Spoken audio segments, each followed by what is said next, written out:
Right then, scams. We all think we're too smart for them, don't we?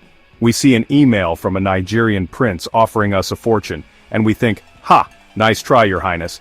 But my inbox is a fortress of digital skepticism. But what if the scam isn't an email? What if it's a multi-billion-dollar corporation, a titan of industry, with a gleaming headquarters and an annual report thicker than a phone book? What if the scammer isn't some lonely guy in an internet cafe but a CEO in a bespoke suit whose face is plastered on the cover of Forbes magazine, hailed as a visionary? Turns out, our skepticism has a blind spot the size of a small country, and it's right where we least expect it.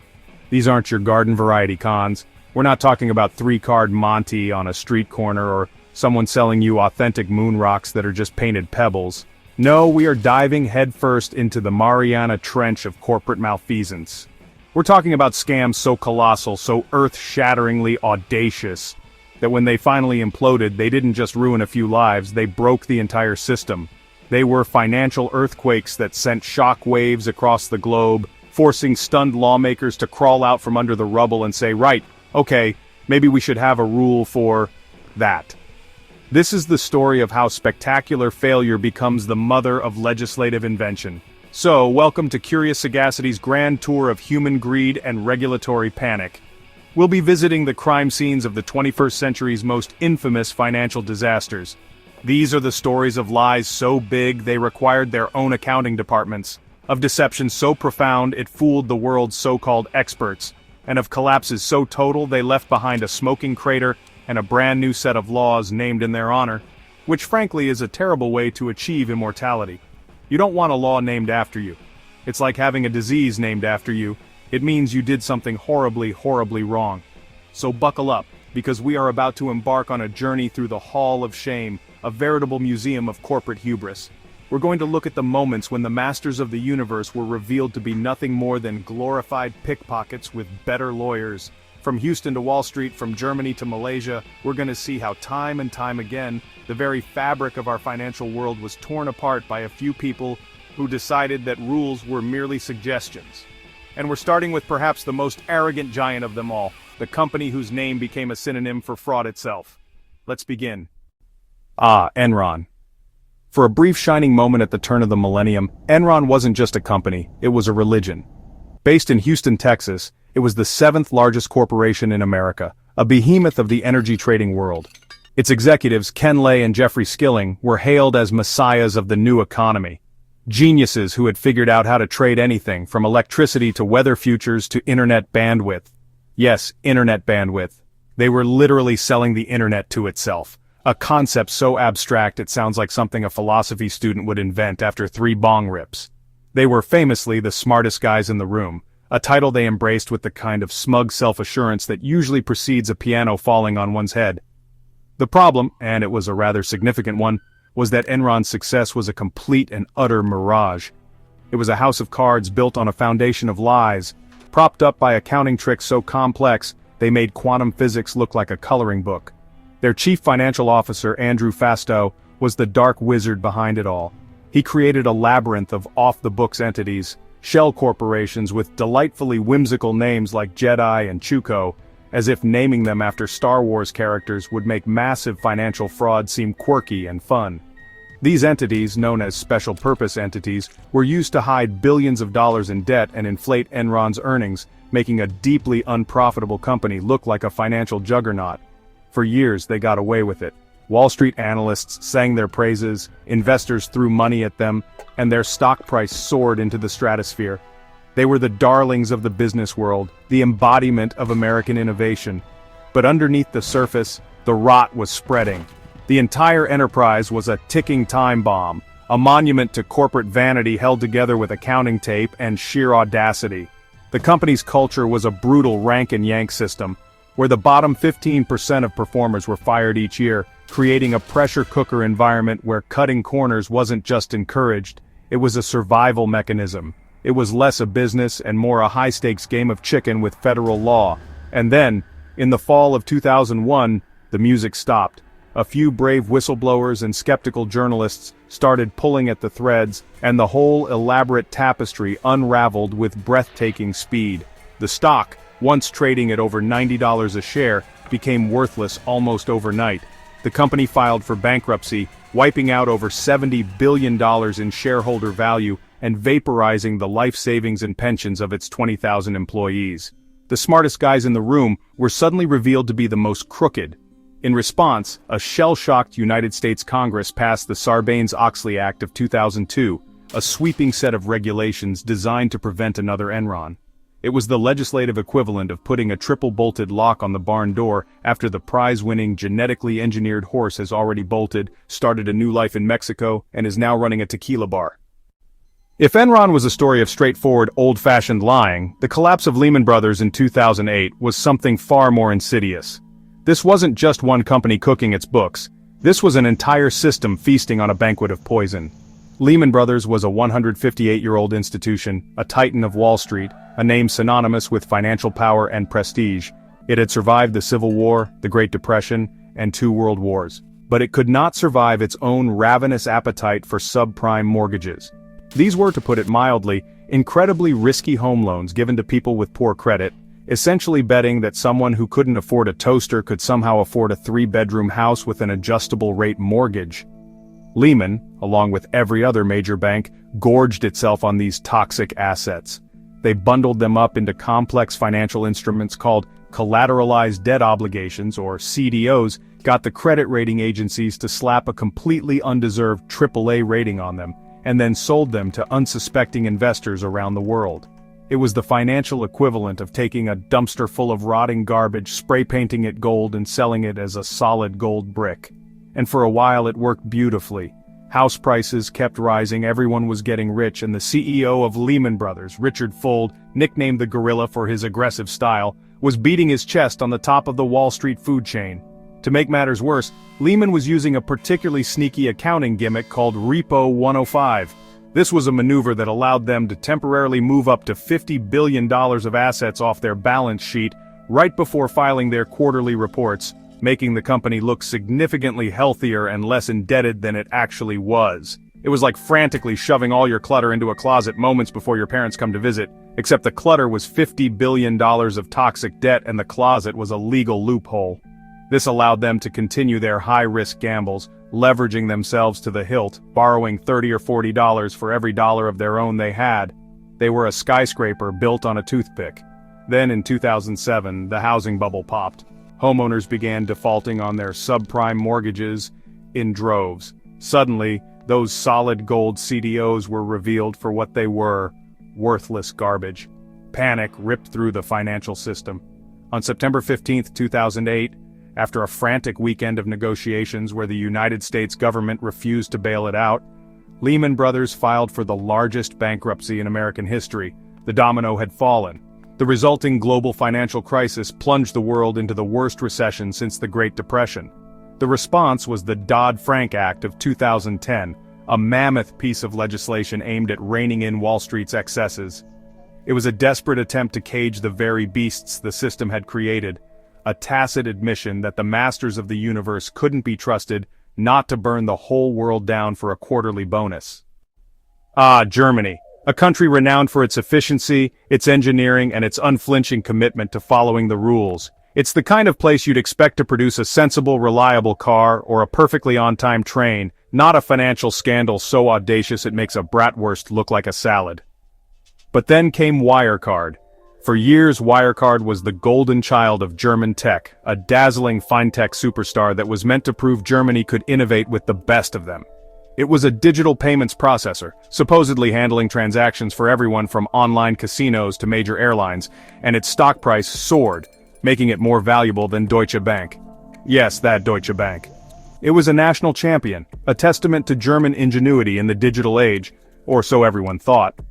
The problem, and it's a rather significant one, is that a huge chunk of Wirecard's business was, to put it mildly, complete and utter fiction. For years, journalists, particularly Dan McCrum at the Financial Times, were pointing out that something smelled funny.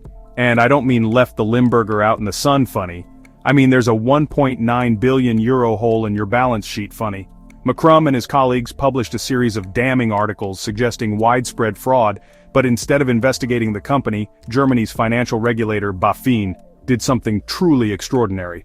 They investigated the journalists. Yes, you heard that right. They filed a criminal complaint against the reporters for alleged market manipulation. It was like calling the fire department about a blaze in your kitchen and having them arrest you for making too much noise. This went on for years. Every time a red flag was raised, Wirecard would dismiss it as the ramblings of jealous short sellers, and the German establishment would nod along, patting their fintech prodigy on the back. The whole time, the company was essentially a giant, elaborate magic trick.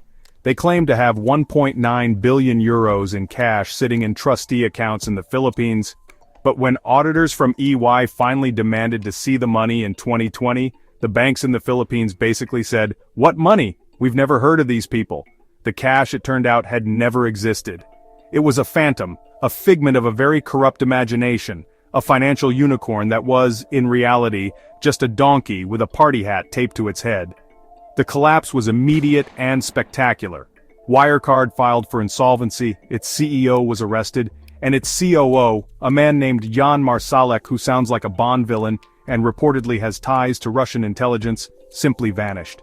The scandal was a monumental embarrassment for Germany. It revealed BaFin to be not so much a watchdog as a sleepy, slightly deaf chihuahua. The fallout led to a complete overhaul of German financial regulation, with BaFin's leadership being replaced and the agency given more power to, actually investigate companies instead of the people exposing them. It was a painful, expensive lesson that even the most rule-abiding nations can be fooled by a good story, especially when they really, really want to believe it. Right, let's move on to a scandal that has everything eye-watering sums of money, lavish parties, Hollywood celebrities, a fugitive financier, and a prime minister tangled up in the whole mess. This is the story of 1MDB, which stands for One Malaysia Development Berhad. It was a state-owned investment fund set up in 2009 with the noble goal of boosting Malaysia's economy. It was supposed to fund infrastructure projects and create jobs for the Malaysian people. Instead, it became a personal piggy bank for a select group of corrupt officials and their associates, in what the U.S. Department of Justice called the largest kleptocracy case to date. And when the DOJ calls your theft the largest, that's not a compliment. That's like winning an Oscar for most convincing portrayal of a sociopath. At the center of this web was a flamboyant, baby-faced financier named Joe Low. Low, who held no official position at 1MDB, was the alleged mastermind. He was a man who knew how to spend money, especially when it wasn't his. We're talking about buying super yachts, private jets, multi-million-dollar works of art by Monet and Van Gogh, and throwing celebrity-drenched parties with the likes of Leonardo DiCaprio and Paris Hilton. He even used the stolen funds to help finance the movie The Wolf of Wall Street, which is, and you cannot make this up, a film about a charismatic con man who scams people out of their money. The sheer, unadulterated audacity is almost breathtaking. It's like using stolen money to fund a documentary called Stealing Money is Wrong. So, how did they do it? Billions of dollars were siphoned out of 1MDB through a dizzying maze of fraudulent shell companies, complex transactions, and complicit international banks, including, I'm sorry to say, Goldman Sachs. The money was laundered across the globe, from Switzerland to Singapore to the United States, and all of this was happening under the nose of Malaysia's then Prime Minister, Najib Razak, who also happened to be the chairman of 1MDB's advisory board. Investigators later found that nearly $700 million had been transferred directly into Najib's personal bank accounts. His defense? The money was a personal donation from the Saudi royal family, a defense so flimsy it makes a wet paper towel look like a load-bearing wall. The fallout was immense. Once investigative journalists and international authorities pieced the puzzle together, the scandal toppled a government. Najib Razak was voted out of office in 2018, arrested, and later sentenced to 12 years in prison for his role in the affair. Joe Low remains an international fugitive, presumably hiding out on a yacht made of solid gold somewhere. The scandal forced Malaysia and countries around the world to tighten their anti-money laundering laws, improve international cooperation, and take a much harder look at how politically exposed persons use the global financial system as their personal playground. It was a stark reminder that when you see a state fund with a vague mission and no oversight, it's not an investment vehicle, it's a buffet for thieves. And now for a trip to India, for a story that proves corporate deception is a truly global art form. Meet Satyam Computer Services. In the 2000s, Satyam was a titan of India's booming IT industry. It was the country's fourth largest software exporter, with a gleaming global reputation, a listing on the New York Stock Exchange, and a cabinet full of awards for corporate governance. It was the pride of the new India, a symbol of integrity and world-class business acumen. The company's very name, Satyam, is Sanskrit for truth. And if you're sensing a delicious, almost unbearable level of irony there, congratulations, your senses are working perfectly.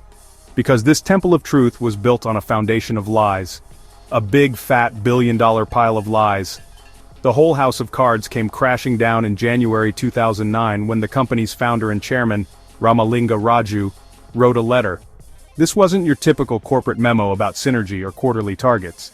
This was a 5-page confession that read like a corporate suicide note. In it, Raju admitted that he had been systematically falsifying Satyam's accounts for years. He revealed that over $1 billion of cash and bank balances listed on the company's books were, and I quote, non-existent. He had essentially been inflating profits and assets for years, creating a fictional company to impress investors using, and this is the technical term, made-up numbers. It was, as it was quickly dubbed, India's Enron, a comparison that is never ever good. So why did he do it? According to Raju, it all started with a small discrepancy between actual profit and the numbers on the books, and it just grew. He described it as riding a tiger not knowing how to get off without being eaten, which is a powerful metaphor, but it's also a terrible excuse for committing massive, systematic fraud that wipes out the savings of thousands of investors and puts the jobs of 50,000 employees at risk. The fraud was shockingly simple. They just created fake bank statements and invoices. The company's auditors, a little firm you may have heard of called PricewaterhouseCoopers, somehow missed this billion-dollar hole for years, which raises the question of what exactly they were auditing. The office plants? The quality of the cafeteria tea? The Indian government had to step in immediately to prevent a total collapse and protect the country's reputation as an IT powerhouse. They fired the board, appointed new directors, and quickly found a buyer to rescue the company. The Satyam scandal was a seismic shock to corporate India. It led to a complete overhaul of the country's corporate governance laws. India introduced stricter rules for auditors, made independent directors more accountable, and strengthened the powers of its market regulators. It was a brutal wake-up call that a good reputation and a fancy name meaning truth are no substitute for actually, telling the truth, especially when there's $1 billion on the line. Right, let's talk about secrets. Not the fun kind, like your uncle's questionable toupee or the fact that all pigeons are government drones, and they are. Just think about it. No, we're talking about the kind of secrets that involve staggering amounts of money, the kind that can destabilize economies and make a mockery of the entire concept of paying taxes. Welcome to the Panama Papers. In 2016, an anonymous source, John Doe, decided to leak 11.5 million documents. That's 2.6 terabytes of data, or for context, roughly 500 times the size of the entire WikiLeaks dump. These weren't just any documents, they were the confidential files of a Panamanian law firm called Mossack Fonseca, a company so discreet it made a Swiss banker look like a town crier. And what did these documents reveal? Oh, just a little something called the industrial scale facilitation of tax evasion, sanctions dodging, and money laundering for the world's elite. Mossack Fonseca specialized in creating anonymous shell companies in tax havens. Think of them as the bespoke tailors of financial secrecy. You want a company that exists only on paper, with no employees, no office, and a name like Mega Awesome Holdings Inc. based in a country you can't pronounce? They were your guys. Their client list read like a who's who of people you definitely don't want managing your country's pension fund, featuring heads of state, billionaires, celebrities, and even sanctioned individuals from countries like North Korea and Syria. It was a global expose of how the ultra-wealthy play by a completely different set of rules. The fallout was, to put it mildly, spectacular. The Prime Minister of Iceland was forced to resign after it was revealed his family had stashed millions offshore. The Prime Minister of Pakistan, Nawaz Sharif, was disqualified from office, a decision that eventually led to his imprisonment. David Cameron, then the UK Prime Minister, had a very, very bad week trying to explain why his late father's investment fund was based in the Bahamas. It was a global moment of schadenfreude, watching powerful people squirm and issue press releases that basically translated to, "It's not what it looks like, I swear. I just really love the tropical climate of the British Virgin Islands for business reasons." It was a beautiful, chaotic mess. And this wasn't just about rich people being sneaky. This was about them actively draining public coffers. The money hidden offshore is money that isn't being used to fund hospitals, roads, schools, or any of the boring but essential things that make society function. The Panama Papers ripped the curtain back on this shadow economy, forcing a global conversation about tax transparency. Suddenly, governments couldn't ignore the issue. The public was furious, and for once, they had the receipts, literally terabytes of them. This leak led to investigations in over 80 countries, recovering billions in unpaid taxes and kickstarting a massive global push for laws that make it much, much harder to hide your money from the taxman, which is, the bare minimum we should expect. Okay, so let's talk about something that sounds incredibly boring but is secretly fundamental to our entire global financial system. I'm talking about LIBOR. That's LIBOR, the London Interbank Offered Rate. It sounds like a brand of sensible beige-colored footwear, doesn't it? I'll have a pair of LIBORs, please. Size 9. Nothing too flashy.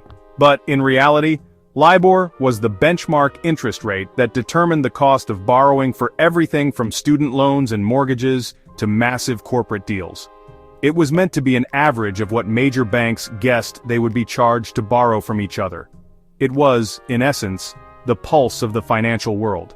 And it turns out, that pulse was being manipulated by a bunch of traders who treated it like a game.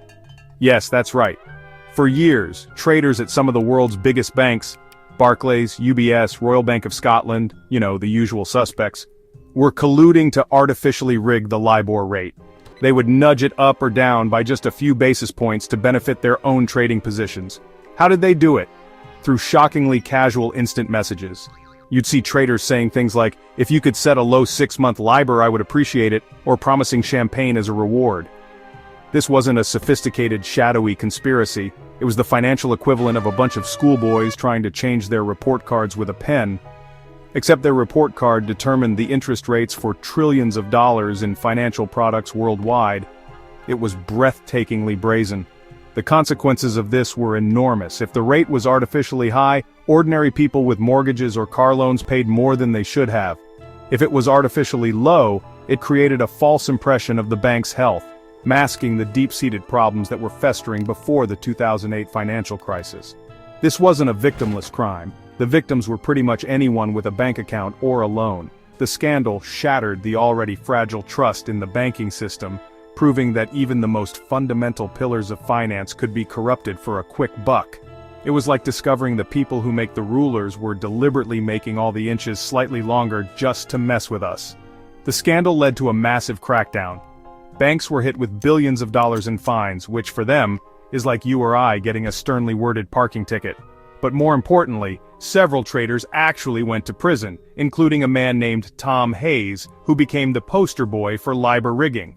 And most significantly, regulators around the world decided that LIBOR was fundamentally broken and couldn't be trusted. They began the long, arduous process of phasing it out and replacing it with new, more transparent benchmark rates based on actual transactions, not just bankers' best guesses. Because it turns out when you ask a fox to guard the hen house, you shouldn't be surprised when he tells you the chickens are doing great, just fantastic, no problems here. Picture this. It's 1995. You are Barings Bank, a venerable British institution. You are 233 years old. You financed the Napoleonic Wars. You are literally the Queen's Bank. You are the financial equivalent of a stiff upper lip and a perfectly brewed cup of tea. You are, in short, untouchable. And then, in the span of a few weeks, you are completely, utterly destroyed by one man. A 28-year-old trader in Singapore named Nick Leeson. This isn't a Hollywood movie plot, although they did make one starring Ewan McGregor. This actually happened. One man, armed with a stunning lack of oversight and a mountain of hubris, managed to single-handedly bankrupt one of the oldest banks in the world. So how did he do it? Leeson was supposed to be making safe bets, arbitraging price differences on the Nikkei 225 index between exchanges in Singapore and Osaka. It was meant to be a low-risk, guaranteed profit operation. But Leeson, brimming with the confidence of a man who has never faced consequences, started making unauthorized, speculative trades. When those trades started losing money, he didn't report them. Instead, he hid the losses in a secret account he created, account number 88888. Yes, really. 888. In Chinese culture, 8 is a lucky number. It turned out to be spectacularly, catastrophically unlucky for Barings Bank. It became a black hole for swallowing his ever-increasing losses. The numbers are just staggering. What started as small losses quickly spiraled out of control.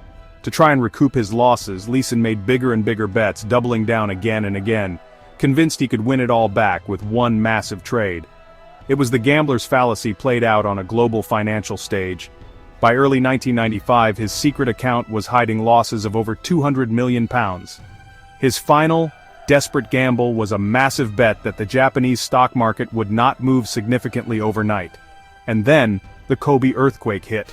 The market plunged, his position was obliterated, and the losses ballooned to an eye-watering £827 million, or $1.4 billion. That was more than double the entire trading capital of Barings Bank. When the dust settled, Barings was insolvent. The bank that had survived centuries of war and economic depressions was brought to its knees by the modern equivalent of a rogue IT guy with the admin password. Leeson fled, leaving a note that simply said, "I'm sorry." He was eventually arrested in Germany and extradited back to Singapore. The collapse sent shockwaves through the financial industry, serving as a terrifying cautionary tale. It exposed the catastrophic failure of internal controls at Barings. Leeson was both head of trading and in charge of settling his own trades, a conflict of interest so massive you could see it from space.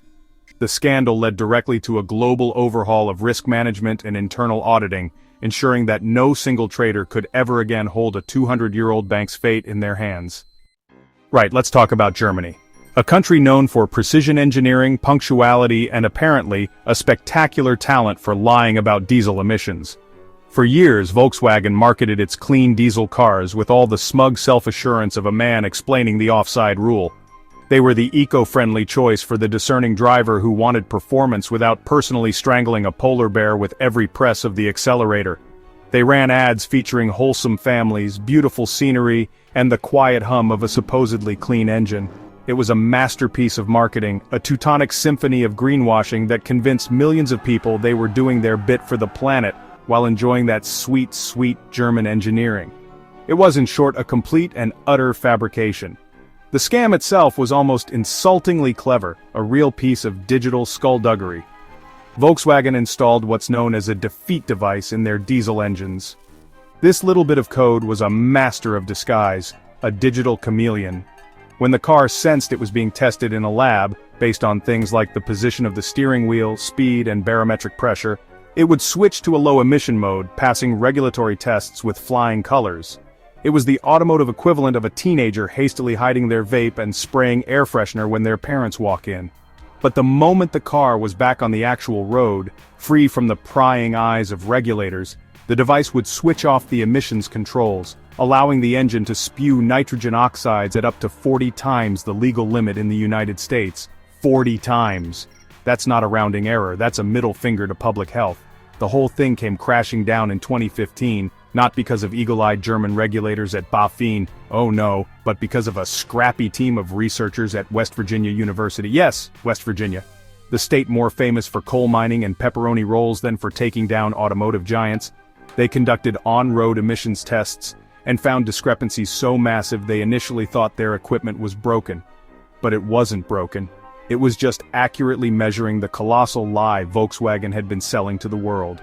The scandal, quickly dubbed Dieselgate, sent shockwaves through the industry, wiping billions off VW's market value and leaving a trail of betrayed customers who thought they'd bought a car, not an asthmatic's worst nightmare. The fallout was, and I cannot stress this enough, immense. Volkswagen admitted to cheating on 11 million vehicles worldwide, heads rolled, including the CEOs. But more importantly, it forced a global reckoning. The scandal exposed the gaping flaws in emissions testing protocols, which were clearly as effective as a screen door on a submarine. In response, regulators, particularly in Europe, were forced to introduce much stricter, real-world driving emissions tests. The new rules meant cars would be tested on actual roads in actual traffic, making it significantly harder for any other company to pull a similar stunt. So, in a way, we have Volkswagen to thank for cleaner air, not because of their cars, but because they lied so spectacularly that the world had no choice but to change the rules. It's the legislative equivalent of getting a trophy for most audacious cheater. And now, to Brazil, for a scandal so sprawling, so mind-bogglingly vast, It makes other corruption cases look like a kid stealing a cookie from the jar. It's called Operação Lava Jato, or Operation Car Wash, a name that sounds suspiciously like a money laundering front because, well, that's exactly what it was. It all started with a simple investigation into a currency exchange operating out of a gas station car wash in Brasilia. But what investigators found wasn't just a bit of dirty money being scrubbed clean. It was the loose thread that, when pulled, unraveled the entire political and corporate establishment of Latin America's largest economy. This wasn't just a scandal, it was a corruption octopus with tentacles reaching into every corner of Brazilian society. Here's the basic, and I do mean basic, blueprint of the scheme. Executives from Brazil's state-owned oil giant, Petrobras, colluded with a cartel of construction companies to overcharge for contracts. These inflated contracts generated billions, with a B, in illicit funds. A portion of this money was then kicked back to the Petrobras executives and, crucially, funneled to politicians and political parties to fund campaigns and, of course, to line their own pockets. It was a beautifully symbiotic, deeply rotten system where public money was siphoned off to secure power, which was then used to siphon off more public money. It's the circle of life. If the circle of life was designed by a cabal of kleptocrats with a flowchart, the sheer scale of Lava Jato is staggering. Over several years, the investigation led to over 100 convictions, including some of Brazil's most powerful people. We're talking former presidents like Luiz Inácio Lula da Silva, industry titans, and dozens of sitting politicians. It was like watching a season of The Wire play out in real time, only with more tropical scenery and arguably more complex characters. The investigation exposed a culture of systemic bribery that had been an open secret for decades. This wasn't a few bad apples. This was a fundamentally rotten orchard, where the soil itself was contaminated with corruption, and every tree was bearing poisonous fruit. The car wash wasn't just cleaning money, it was pressure washing the very foundations of Brazilian democracy. The legal and political earthquake triggered by Lava Jato forced Brazil to confront its demons. The public outrage was palpable, leading to massive protests and a demand for change. In response, Brazil strengthened its anti-corruption laws, including a Clean Company Act inspired by the U.S. Foreign Corrupt Practices Act, which holds companies liable for bribery. Furthermore, it empowered prosecutors and judges like the now famous Sergio Moro to pursue complex corruption cases with unprecedented independence. While the operation itself has become mired in its own controversies, its initial impact was undeniable. It proved that no one was untouchable and forced a painful but necessary national conversation about the endemic corruption that had held the country back for so long. It was a messy, chaotic, and deeply painful cleansing. Ah, Switzerland. Land of majestic mountains, delicious chocolate, and a banking system historically so secretive it made the Freemasons look like an open mic night. For centuries, the cornerstone of Swiss banking was its legendary secrecy, a promise that what happens in your vault stays in your vault. This made it the destination of choice for everyone from wealthy dynasties to, let's be honest, a whole host of dictators, mobsters, and garden-variety tax cheats. And for a long time, banks like Credit Suisse were the high priests of this financial religion, whispering sweet nothings about numbered accounts and discretion, while helping the global elite hide their money from the prying eyes of tax authorities. It was a great business model, right up until the moment it wasn't. The scam, if you can call a century-old business practice a scam, was simple. Actively help wealthy Americans evade their taxes. This wasn't a passive don't ask, don't tell policy. Oh no. Credit Suisse bankers went to extraordinary lengths. We're talking cloak and dagger stuff. They would allegedly travel to the United States on tourist visas to meet clients, pass business cards with no bank logo, and even, according to the U.S. Department of Justice, deliver cash to a client in a magazine. In a magazine. That's a move straight out of a low-budget spy movie. They helped clients use shell corporations and sham entities to disguise ownership, effectively creating a financial labyrinth designed for one purpose: to make taxable income disappear into the crisp, clean alpine air. The beginning of the end for Swiss bank secrecy came after the 2008 financial crisis. Governments around the world were suddenly desperate for tax revenue, and they started looking very, very hard at the trillions of dollars stashed away in offshore havens. The United States went after Swiss bank UBS first, and then it set its sights on Credit Suisse. Armed with whistleblower information and a newfound political will, U.S. prosecutors built an overwhelming case. In 2014, Credit Suisse was forced to do the unthinkable. It pleaded guilty to criminal charges of conspiracy to aid and abet tax evasion, the first major bank to do so in over a decade, and paid a staggering $2.6 billion fine. It was a landmark moment. The impenetrable vault of Swiss banking had finally been breached. This case wasn't just about one bank paying one fine. It was the death knell for Swiss bank secrecy as we knew it. The scandal, combined with immense international pressure, forced Switzerland to abandon its long-held traditions and sign on to global automatic information exchange agreements. This meant that Swiss banks would now have to report information about foreign account holders to their respective tax authorities, just like any other bank in any other civilized country. The idea of a secret numbered Swiss bank account, once a potent symbol of wealth and power, became a relic of a bygone era. Credit Suisse's downfall proved that in a post-2008 world, not even the Swiss could hide from the taxman forever. Right, let's talk about banking. A topic so thrilling it makes watching paint dry feel like a Michael Bay movie. But stick with me, because this story involves a tiny Estonian branch of a major Danish bank, Danske Bank, and a sum of money so vast it could buy you every single IKEA meatball ever produced, and still have enough left over to build a life-sized replica of Denmark out of Legos. We're talking about 200 billion euros. That's billion with a B for bloody hell, that's a lot of dodgy cash. This wasn't just a few bad apples, it was the entire orchard, the cider press, and the delivery truck, all conspiring to ferment the most rancid financial cider imaginable, flowing through a branch that frankly shouldn't have been trusted with a school bake sales cash box. This whole mess wasn't some sophisticated high-tech operation. No, this was the financial equivalent of stuffing cash into a pillowcase with definitely not laundered money sharpied on the side.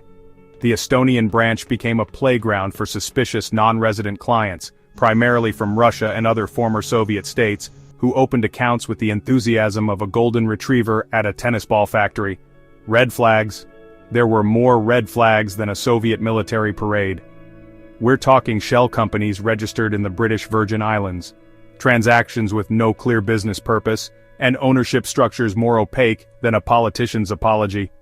And what did the bank do? Well, for a long time it seems they mostly just whistled, looked at the sky, and marveled at the sheer volume of profits rolling in from this one inexplicably successful branch. The alarm was eventually sounded, not by some intrepid regulator in a trench coat, but by a whistleblower from within Danske Bank itself. Howard Wilkinson, a British executive in the Estonian branch, saw what was happening and basically started screaming into the void. He sent multiple reports up the chain of command, pointing out that their tiny operation was handling more non-resident money than seemed remotely plausible. It was like a single hot dog stand somehow out-earning the entire McDonald's corporation. It just doesn't add up. Yet his warnings were met with the kind of corporate inertia that would make a sloth on tranquilizers look hyperactive. The bank, it seemed, was far too busy counting its money to ask where it was all coming from. When the scandal finally broke in 2018, it was an absolute bombshell. The sheer scale of the money laundering operation sent shockwaves across Europe. It wasn't just a failure of one branch, it was a catastrophic failure of compliance, oversight, and basic common sense at one of Europe's largest banks. This forced the European Union to take a long, hard look in the mirror and ask, how did we let a financial laundromat operate in plain sight? The answer led to a frantic push for stronger anti-money laundering directives, empowering a new European AML authority, and making it significantly harder for banks to just shrug and claim ignorance when a tidal wave of Russian oligarch money washes up on their digital shores. Because it turns out, see no evil, hear no evil is not a legally defensible compliance strategy. And now, for a trip to the magical world of cryptocurrency, a place where fortunes are made overnight and disappear even faster, usually into the pockets of a guy in cargo shorts living in a Bahamian penthouse. Meet Sam Bankman-Fried, or SBF. A man whose name sounds less like a financial titan and more like a character rejected from a Wes Anderson film. He was the wonderkind, the boy genius, the face of his crypto exchange, FTX. He sold a vision of a new decentralized financial future, all while apparently running his multi-billion-dollar empire with the financial rigor of a teenager's piggy bank. He was on magazine covers, testifying before Congress, and schmoozing with celebrities. All while his company was, allegedly, a house of cards built on a foundation of pure, unadulterated hubris. The pitch for FTX was simple. It was the safe, responsible place to trade crypto. It was the adult in the room, But behind the scenes it was a different story entirely. SBF also ran a crypto hedge fund called Alameda Research. And here's where it gets, well, incredibly fraudulent, is the technical term. It turns out that FTX was secretly lending its customers' funds to Alameda. That's right, the money you thought was safely stored in your FTX account was being gambled away by its sister company. It's like leaving your car with a valet who then immediately enters it into a demolition derby. The two companies were supposed to be separate, but in reality they were linked by a secret backdoor in the software, allowing Alameda to borrow almost unlimited funds without any of the usual consequences like, collateral or oversight. The whole thing came crashing down with the speed of a dropped anvil in a Looney Tunes cartoon. A leaked balance sheet showed that Alameda's assets were heavily propped up by FTT, a token that FTX itself had basically printed out of thin air.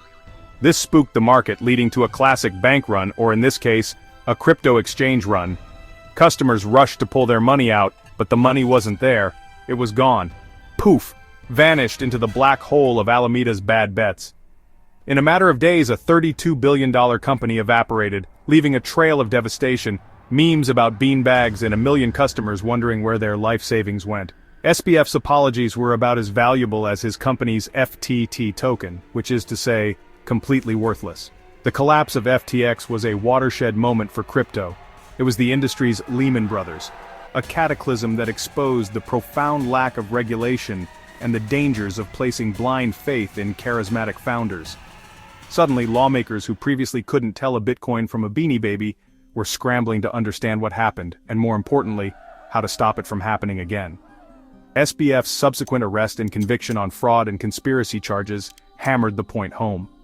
The fallout has directly led to a massive global push for comprehensive crypto regulation, with governments from the US to the EU now working to bring the Wild West of digital assets under the rule of law, ensuring that the next crypto king is held to a standard slightly higher than that of a medieval monarch. Airbus, the European aerospace giant, makers of those sleek, quiet planes you might be on right now, trying to ignore the screaming baby in row 23. They are one half of the global duopoly that builds the massive metal tubes that hurtle us through the sky. You'd think a company this big, this important, would be a model of corporate governance. Well, you'd be wrong, so very, very wrong. Because for years, it turns out Airbus was running a side hustle. And that side hustle was good old-fashioned globe-spanning bribery. This wasn't just a few dodgy envelopes of cash. This was a sophisticated, systematic, and frankly audacious scheme to corruptly win plane orders. The scheme was ingenious in its shadiness. Instead of paying bribes directly, which is messy and leaves a paper trail, Airbus used a network of third-party intermediaries or business partners. These agents, scattered across the globe, would be paid handsome commissions for helping to secure deals. And by helping, I mean funneling a portion of that commission to the government officials and airline executives who actually made the purchasing decisions. It was a beautifully simple system of plausible deniability, a corporate shell game where everyone could pretend they didn't know where the money was really going, even though they absolutely positively did. It was bribery with an extra bureaucratic layover designed to fly under the radar of anti-corruption authorities. This wasn't a one-off deal in some obscure market.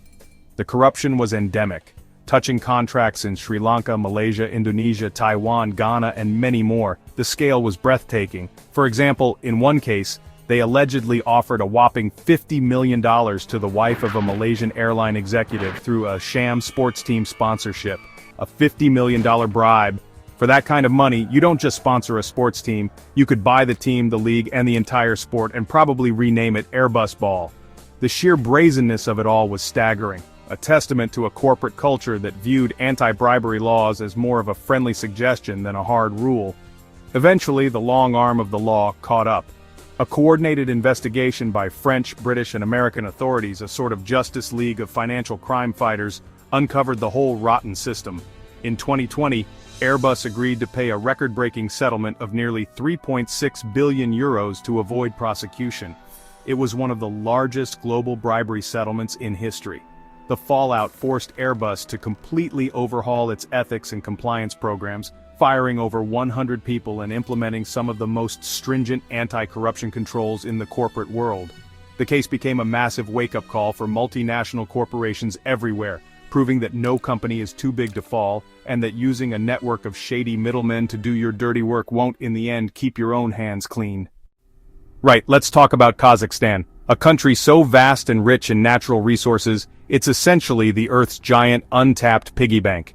In the 1990s, after the Soviet Union did its spectacular disappearing act, global oil companies flocked there like seagulls to a dropped chip. At the center of this frenzy was a man named James Giffen, an American businessman who became an advisor to Kazakhstan's president, Nursultan Nazarbayev. And by advisor, I mean he was the guy who allegedly knew how to grease the wheels, and by grease the wheels, I mean he allegedly used a fire hose of cash to make sure American oil giants like Mobil got a piece of that sweet 10 giz oil field. It was a classic case of who you know, and Giffen apparently knew everyone with a handout. This wasn't just a friendly business deal sealed with a firm handshake and a shot of vodka. Oh no, this was far more intricate. The US Department of Justice later called Giffen the middleman for a massive bribery scheme. We're talking about tens of millions of dollars allegedly funneled into Swiss bank accounts belonging to top Kazakh officials, including, prosecutors claimed, the president himself. The whole operation was nicknamed Kazakhgate, or, more amusingly, Giffengate, which sounds less like a geopolitical scandal and more like a dispute over who gets the last pudding cup at a retirement home, but the sums involved were staggering. Essentially a down payment for access to one of the world's largest oil reserves, paid for with money that was definitely not declared on any tax forms. Now here's where it gets truly, wonderfully absurd. Giffen's defense was not, "I didn't do it." Instead, his lawyers argued that the CIA not only knew about the payments but had them.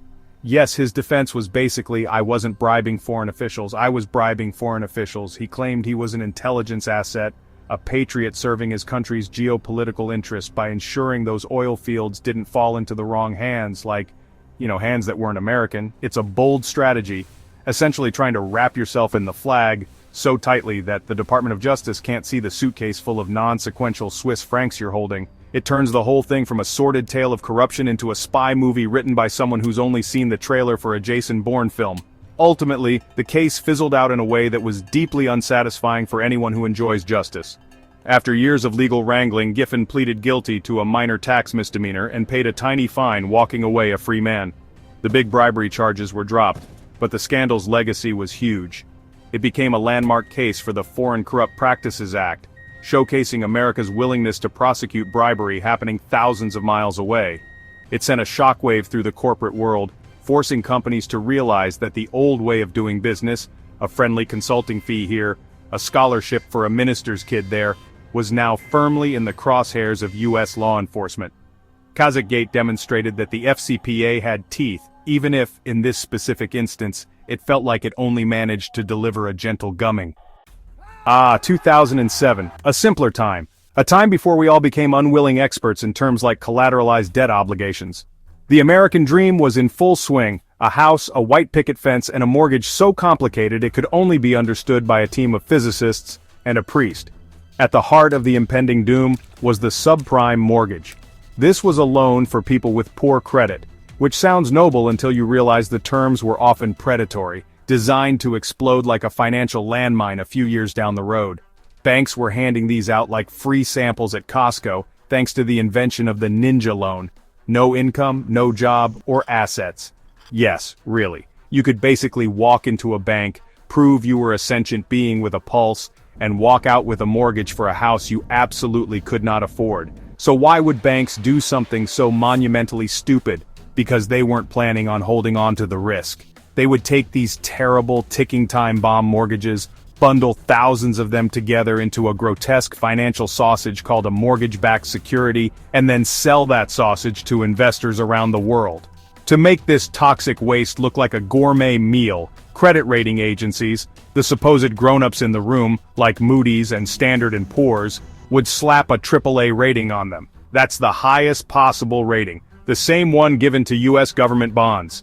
It was the financial equivalent of a food inspector giving a 5-star hygiene rating to a dumpster raccoon. Everyone was making a fortune. From the mortgage brokers to the Wall Street bankers, all based on the delusion that house prices would go up forever. And then, inevitably, reality hit. Like Wile E. Coyote running off a cliff, The housing market suddenly looked down and realized it was standing on thin air. Homeowners with those explosive ninja loans started defaulting in droves. Suddenly, those safe AAA-rated securities were revealed to be stuffed with worthless mortgages. The value of these assets plummeted, and the banks and investment firms holding them started to panic. It was a chain reaction of pure terror. Institutions that had been around for 100 years, like Bear Stearns and Lehman Brothers, found themselves holding billions in assets that were worth less than the paper they were printed on. The entire global financial system, which had been built on this house of cards, began to wobble violently. The fallout was, to put it mildly, a global economic apocalypse. The crisis triggered a massive recession, cost millions of people their homes and jobs, and required gargantuan government bailouts to prevent a complete collapse of society. In response, the U.S. government passed the Dodd-Frank Wall Street Reform and Consumer Protection Act in 2010. It was a sprawling piece of legislation designed to prevent this from ever happening again. It created the Consumer Financial Protection Bureau to police predatory lending, increased capital requirements for banks so they could absorb losses, and attempted to regulate the shadowy world of derivatives. It was a desperate attempt to put the financial genie back in the bottle, or at least put a slightly stronger cork in it. The subprime crisis was a brutal lesson in what happens when greed, stupidity, and deregulation have a three-way love affair. There are Ponzi schemes, and then there is BitConnect. It wasn't just a scam, it was a phenomenon, a cult, a fever dream of financial insanity wrapped in a series of unbelievably cringeworthy memes. Launched in 2016, during the first big crypto gold rush, BitConnect promised the impossible guaranteed returns of up to 40% per month. Your bank offers you 0.1% a year, and you have to give them a kidney just to open an account. BitConnect's business model was, shall we say, vague. You would lend them your Bitcoin, they would convert it to their own magical token, BCC, and their proprietary trading bot would work its market magic to generate these ludicrous profits. The bot was, of course, about as real as my chances of winning an Olympic gold medal in gymnastics. The whole thing was propped up by a multi-level marketing structure that would make Amway blush. Promoters and influencers were paid massive commissions to recruit new victims. Investors. This led to some of the most spectacularly unhinged promotional events in human history. The pinnacle, of course, was their Thailand conference, which gave us the legendary Carlos Matos, a man whose manic energy and primal screams of BitConnect became an internet-wide punchline. He stood on stage, radiating the confidence of a man who has either discovered the secret to eternal wealth or has just consumed a suitcase full of cocaine and yelled about how he was earning $100,000 a week.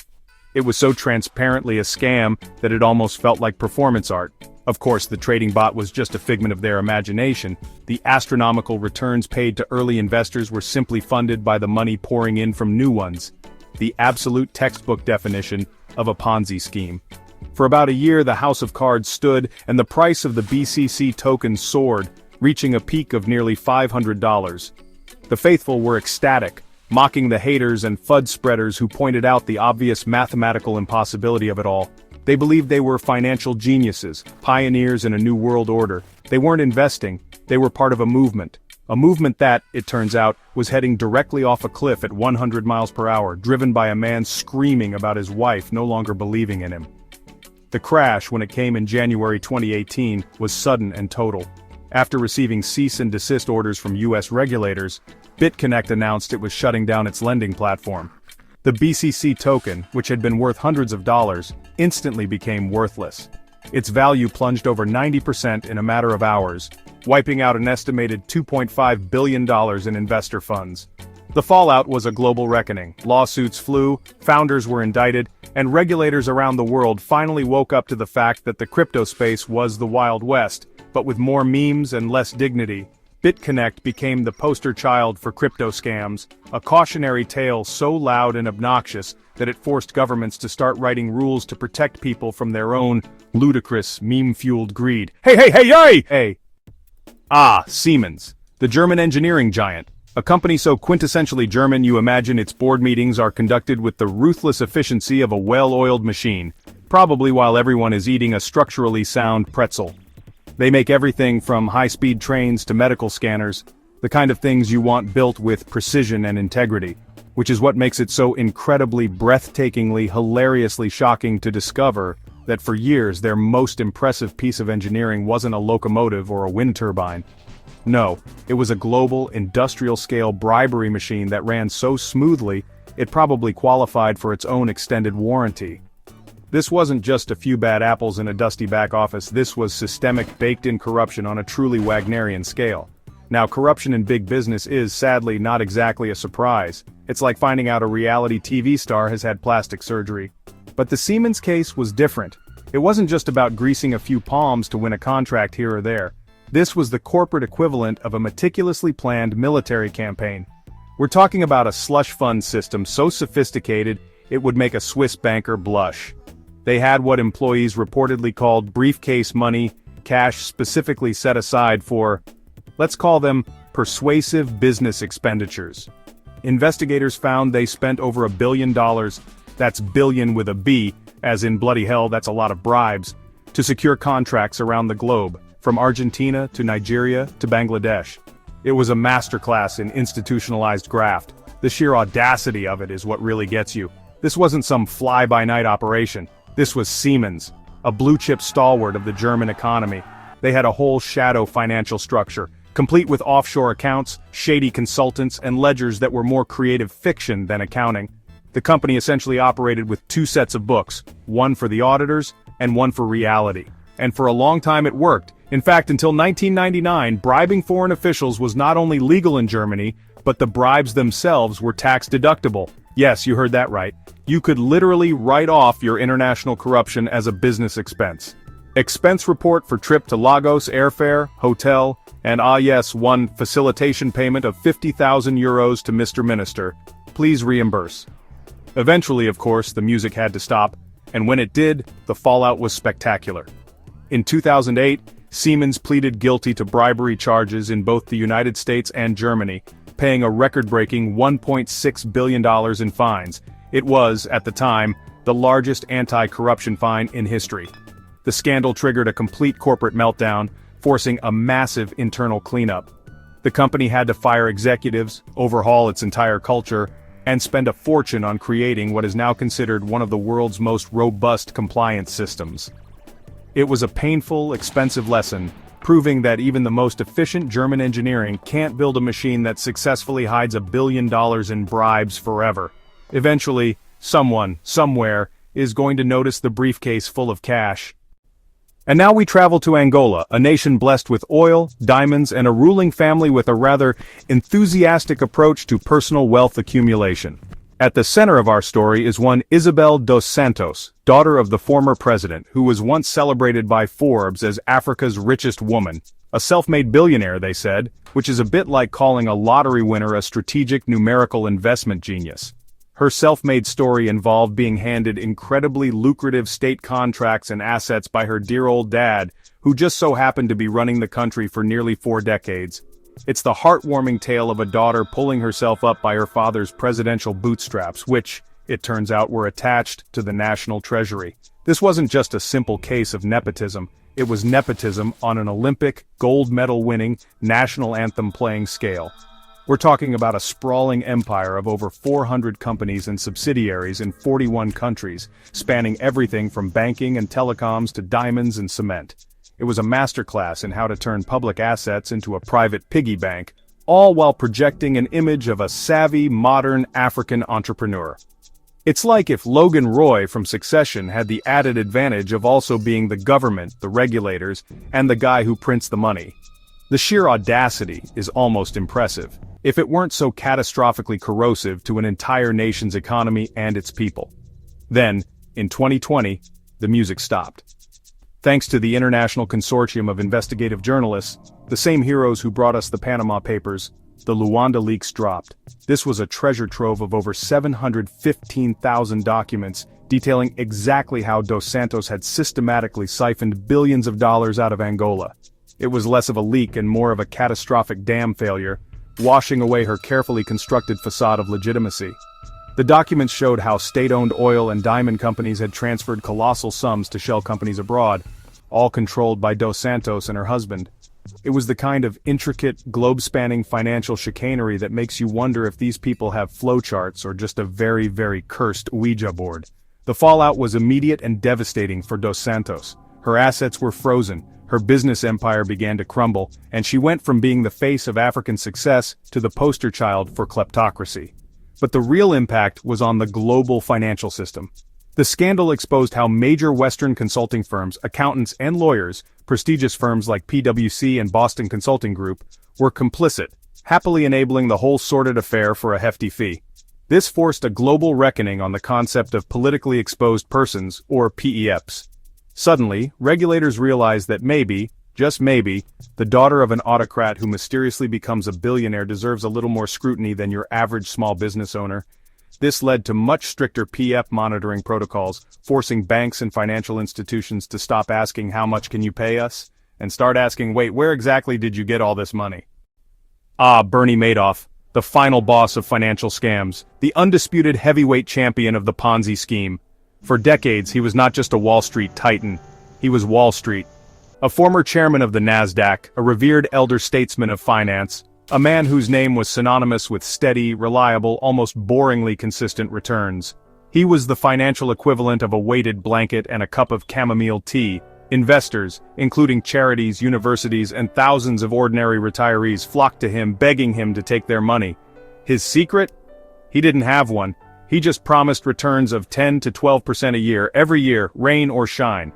In the volatile world of finance, that's like promising a pet unicorn that also does your taxes. His scheme was, in its essence, beautifully, terrifyingly simple.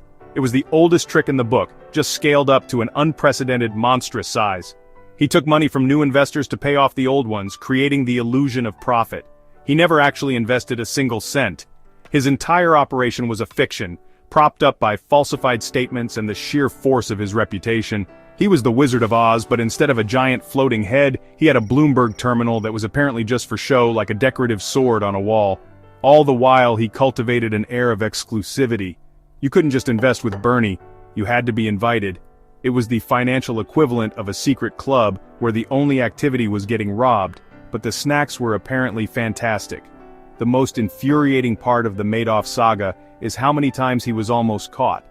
A financial analyst named Harry Markopolos, a man who deserves a statue made of solid gold, spent nearly a decade screaming at the Securities and Exchange Commission, the SEC, that Madoff was a fraud.